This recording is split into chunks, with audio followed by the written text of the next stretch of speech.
the National Assembly should now agree with the Senate on the proposed amendments, in which case then we would amend the bill as proposed by the Senate, and after that we would actually pass it ready for assent.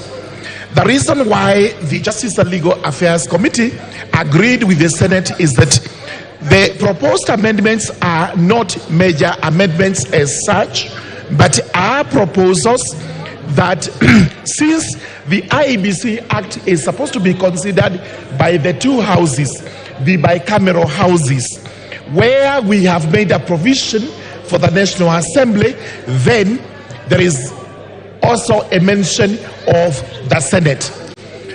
It would have been tidier if the Senate had proposed that we delete the National Assembly and substitute therefore with the word Parliament. But since we are not supposed to touch this bill in any other way so as not to necessitate mediation, we entirely agreed with the Senate and are now in agreement, and we do propose that we move to the Committee of the Whole House, where the proposed amendments will be considered, and once passed or adopted by this House, the bill will have passed through the two houses and will be ready for assent. Honourable members, please resume your seats. Honourable Madam Speaker, therefore I do beg the House to agree by the Senate, and we move on to the Committee of the Whole House. With those remarks, I beg to move and request the Honourable Chepkonga. I would have given.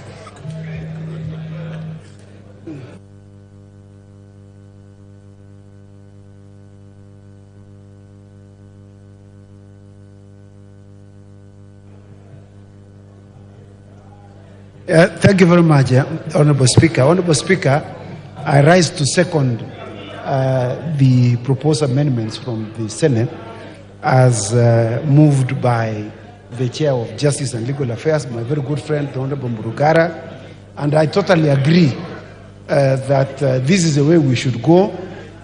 We should consider the other house as also giving input to the making of laws in this country. As you know, the Senate participates in making law, but it is this House that enacts laws. So I totally agree that we approve the proposed amendments that have been forwarded to the House. I thank you. I second.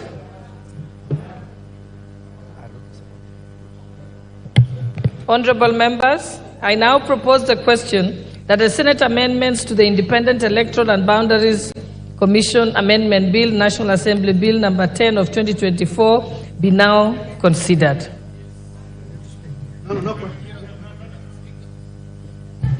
Yes, you may proceed. Do you have your card?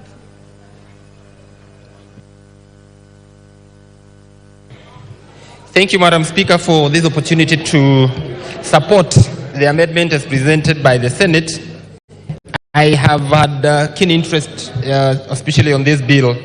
Madam Speaker, this is a culmination of agreement that was reached by the NADCO committee, and indeed, the Senate should be included or should be captured in this bill, because elections across the country and the issues with boundaries cut across national and county governments, and therefore, Madam Speaker, I feel that this is the right thing to do, and the Senate has ably inserted their say in matters IEBC in terms of appointing and all.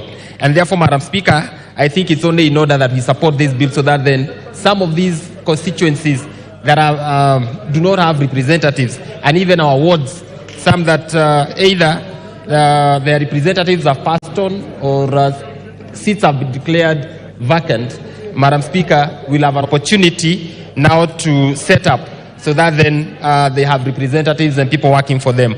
Madam Speaker, I support this amendment. Thank you.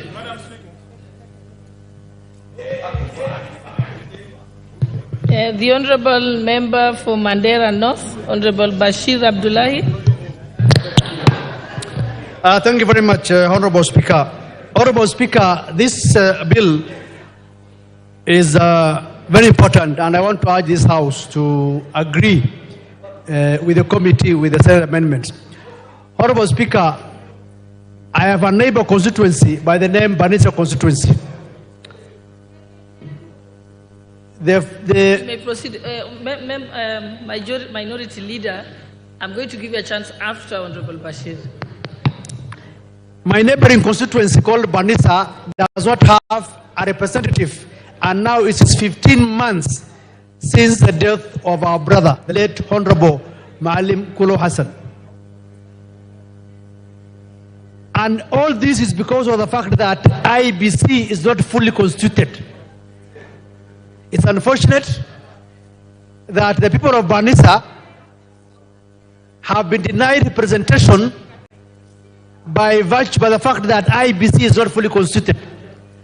Personally, I have made a bill here, which is actually in the House, which seeks that the IBC CEO, in the absence of the chairman of IBC, be given the mandate to gazette a returning officer. But now that this bill now is on the floor with the amendments from the Senate, it only requires this House to pass so that it's assented to, and the people of Banisa and the other county assemblies have their representatives. So I want to urge this House to be fair to the people of Banisa and to the other many wards that are lacking representation, so that we fast track and the bill is assented to and IBC is fully constituted. And once the selection panel is constituted, I want to urge them that the membership of IBC Commission should not just take within 90 days, but should be within a span of between 30 to 45 days, so that they are in place and the people of Banisa go for by-election and they elect another representative. I support. Thank you, Honorable Speaker. Yes, Honorable Minority Leader, you had wanted to speak to this? Because you were busy then I gave somebody else. You want to speak? Yes, your point of order, Honorable Junet. Speaker, I stand under Standing Order 35. I want to ask whether there is quorum in the House. Madam Speaker, you are certain whether we have quorum in the House, Madam Speaker. Mwende nyumbani bana. Wacha kusumbua sisi.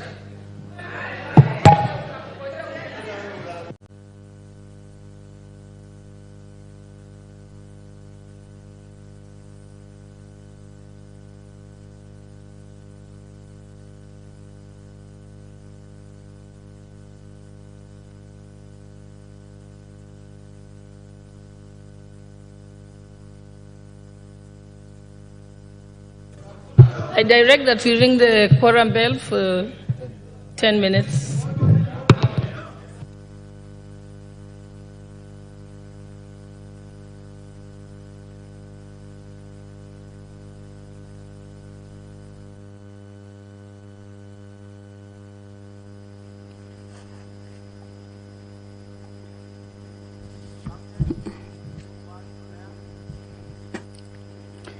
Well,